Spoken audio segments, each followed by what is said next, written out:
So waste is one of the key challenges that we, the people in our planet, are required to sincerely address. And this realization began for her 20 plus years ago when she moved from Mumbai to Bangalore and was terribly unhappy to see plastic and paper waste burning in the streets of this beautiful city.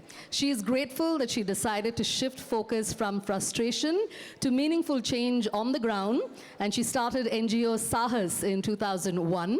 She's a former journalist who previously worked with the Times of India Group and Business World magazine, and of course she is the recipient of the Social Entrepreneur Award in 2015. Please put your hands together, ladies and gentlemen. Welcome Wilma Rodrigues, founder and CEO Saahas Zero Waste. Over to you. I think we have a mic. Yes, you can use it.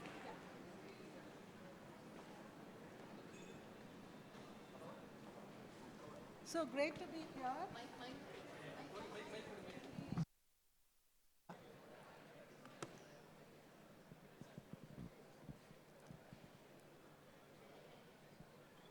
So it's great to be here, especially post-lunch, when all of us are nice and awake, and very enthused to be listening to some of the wicked problems of India. These are wicked problems because they're very difficult to solve, and they're problems that are really critical in terms of needing to be solved.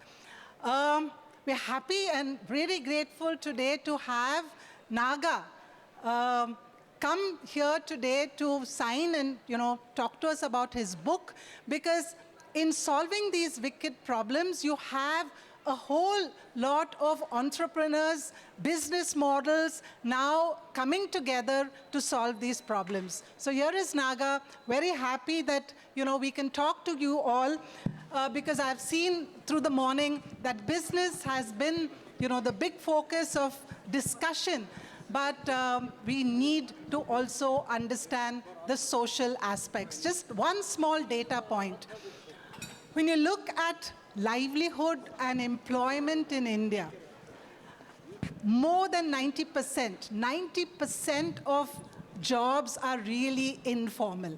So today, Bangalore, of course, one equates that with IT and with all kinds of tech-related jobs, but really the large part of jobs are created really across so many different enterprises, and these are informal jobs. So how do we therefore bring attention to the social problems? How do we actually bring solutions to it?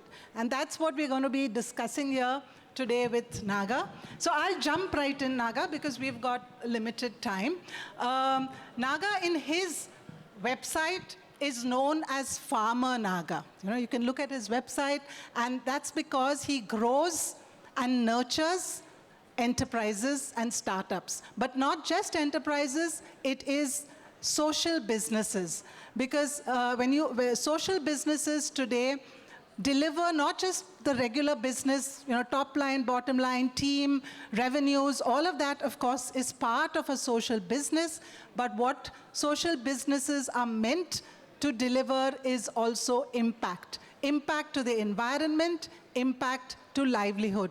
So Naga in his book talks about the fact, Naga, maybe I'll ask you this straight away. How do you define a social business? And why do you think social businesses are important in the context of solving the problem? Because typically this is something that is not for profit, philanthropic, etc. So there is that shift taking place today. Yeah, awesome, very nice. So before that, this is the book Back to Bharat, but the last word Bharat, I have nothing to do with what's happening now. Yeah. So this is a completely different Bharat, right? This is what I call it as about there's a 1 billion. Right? We don't talk much about. This is the 250 million we're always talking about. So that's the Bharat that I've been talking about. Right? Coming back to the social business part, so that the thought process is today, we are in a very, very interesting time now. Doing good is celebrated now, right? There's Elon Musk selling carbon credit, making $1 billion a year. But if we start looking at about our per capita emissions and things like that, US GDP is 7 times more than India's, but India's per capita emission is 5.8 times less than US. If carbon is a new gold, who's rich? So this is a great opportunity for everyone to become a social business. So thanks to the ESG, environment, social, and governance, that even if you are a big company now, SEBI is asking you to be following the ESG standards. They're not looking at about what the profit alone. They're not being measured about top line, your sales and the profit alone. What have you done to the people, right, through the S part? What you have done to the G part as well, through the governance side. So even Elon Musk, when he celebrate, he's been out of S&P because everybody today talking about the emissions part. E is celebrated now. Even some students from BBA class, they're asking about, EV, electric vehicles. Electric vehicles fantastic because, there is fossil fuel is not being burned, but in India, 80% of this power comes from burning coal. So I have an electric vehicle. I'm not probably polluting Bangalore. I'm polluting Bhilai and Jamshedpur. But it puts the pressure on about what is the new energy source. So this is what we need to start looking about. Social business has a relevance to look at people, profit, and planet as well. So Wilma is a great example of celebrating that kind of a business that kind of takes care of people, right? Hundreds of blue-collar workers are employed, provide a dignified job, managing 100+ ton of a waste, and then arresting the methane, carbon dioxide emissions and all that. This is a great example of what a triple bottom line is, right? That's the future that not only the few main startups who are called social business, tomorrow's every startup need to be following the triple bottom line, because if you're not being monitored today, tomorrow when you become a corporate, they're going to monitor you through ESG and CSR. So this is where the CSR is a great opportunity, but that's a 2% of it, right? What happened to the 98%? So that is what the ESG is coming in. So across the world, now if you look at, there's a largest asset manager in the world called BlackRock, $9.5 trillion in management. There's 3 times India GDP, there's one company managing. So they are pushing towards the ESG now. They're telling all their companies, you have to be following the ESG standards. So it's no longer, Wilma, Correct. that you need to be holding the torch. The whole world is now coming after that social business. Naga, you may say that, but today when we talk about triple bottom line, and you talk to any company, and not forget the social enterprises, the feedback that you get is, yeah, triple bottom line is important as long as it doesn't affect our profits. So really what we constantly hear is profit maximization, and that conversation we see even in the social sector. You are an investor, and you know the impact investment space best. What we are seeing today is that so many young people wanting to come solve the problem, but we still see the return on investment, return on capital becoming far more important than the actual impact. So how are we going to change that shift taking place so that the entrepreneurs can really deliver? Right. So the one part is about today, there is a great news in the CSR side. So it's all about the money, right, where the money is coming from. The investors, the impact investors all called, they have a patient capital, right? The capital is patient. That means that you can take longer time in solving a particular problem. Social businesses are solving a problem. It may take a little more time than what the mainstream is doing, right? And for that, they will have a patient capital. But the last 20 years in India, the impact investment is kind of went through a massive changes. So first one is about lot of the mainstream people coming into the impact saying that it is just a VC funding, but just space is different, but that's wrong. It attracted the wrong set of people who does not have a patience. So I'm glad today that we have the social stock exchange launched, which I've written about in probably 2016 in Forbes, asking for models for Bharat, but finally happened now, but still it is only for non-profits. For profit, they're asking you to put it on BSC. It's going to attract the mainstream investors who is going to come after the profit and the top line or bottom line, who does not understand the people and planet side. So I still urge that we need to have a separate social stock exchange, create investors who will understand patient capital, so that investors, as well as the entrepreneurs, as well as the consumers who are buying from this social business should be celebrated. And then only we can have the social business possible with the impact. But for that, we need to define social business. That's in the book I mentioned about, we need to create something called I just came with the idea about a G business, Gandhi business, because today we're talking about self-reliance. The old man talked about this 100 years back, right? So we are back to what he told, as that this may be an opportunity to celebrate 100 years of Gandhi changing his dress. Like 21 September, 100 years has gone, that still poverty is there. Maybe how do we, probably commemorating that, we create a GBIS, define what triple bottom line is today. There is CSR, there is a ESG, there is a SASB, so many standards that people are confused about.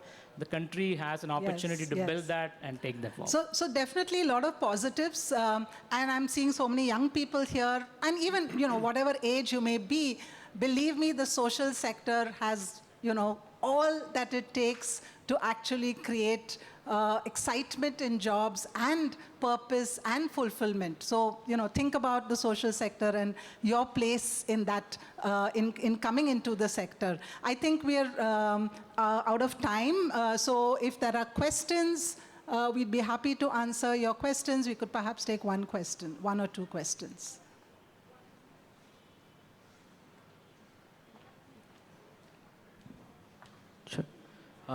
Good afternoon, sir. My name is Mihir Shetty from ICFI Business School.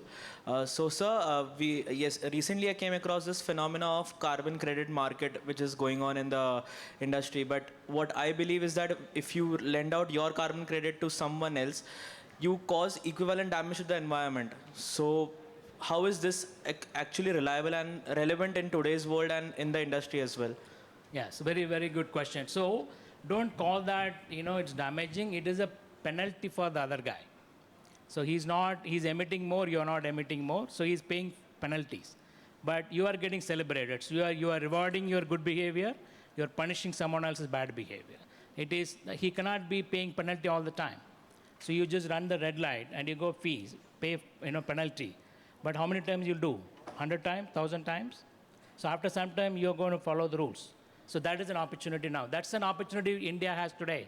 Our per capita income is 5.8 times below the US. So that's what we have to celebrate. Calculate the carbon of yours, mine, somebody living in Dantewada in a thatched roof house, and London or New York. Who's rich? A poor person living in Dantewada, no electricity, no AC, no wooden table. He's living simplicity. So we are not celebrating him. We are celebrating the fixers, right? Today, the electric vehicle, EV, everybody talking about EV. These are all fixers, right? Somebody created a fossil fuel and burned it, put the hole on the ozone, and somebody's fixing it. Now we are celebrating them. But what about the people who never ran a car, right? Never rode a car? They are preventers. We're not celebrating them. We call them poor. We call them stupid. So we tell the tribals, in Dantewada, tell them you come out and study, learn, and all that. Then go to probably 1 week in a forest, camping. I'm sure all the youngsters do camping now. Yeah, you go 1 week in camping, and that is okay in a forest, but you live there 1 year, 365 days, you're stupid. So what is development is this? So we need to change what the development paradigm is. Here is an opportunity for us to tell the world that sustainable future is possible. The poor person living in a Dantewada is more futuristic than you and me living in Bangalore. Okay, so I think, Thanks, Naga. Naga's book is here. Naga is here. Please, have a chat with him. There's lots to talk about. Yes, Thank you so much. Yeah. Thank you, Naga. So we'll have a display. This is Naga's book. Please, everybody buy a copy. You will, after you read this, you will become a social entrepreneur. Right.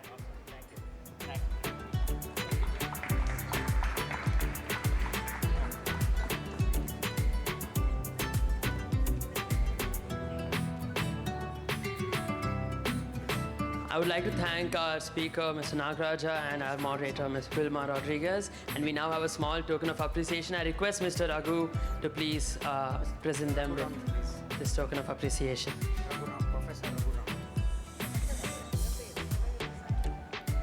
Thank you, Mr. Professor. Thank you, Professor Raghuram. See, under Professor's guidance at IIM Bangalore, we started an incubator for nonprofits. Yeah. So if you are social entrepreneurs, just come to NSRCEL, we'll support you. Almost 100 of them already been supported. We just launched, Professor, now the program for Kannada women entrepreneur, right? Entire program is Kannada, no English, no PowerPoint. There are 40,000 women applied. So that's an opportunity for all of you to come and enjoy it. Congrats.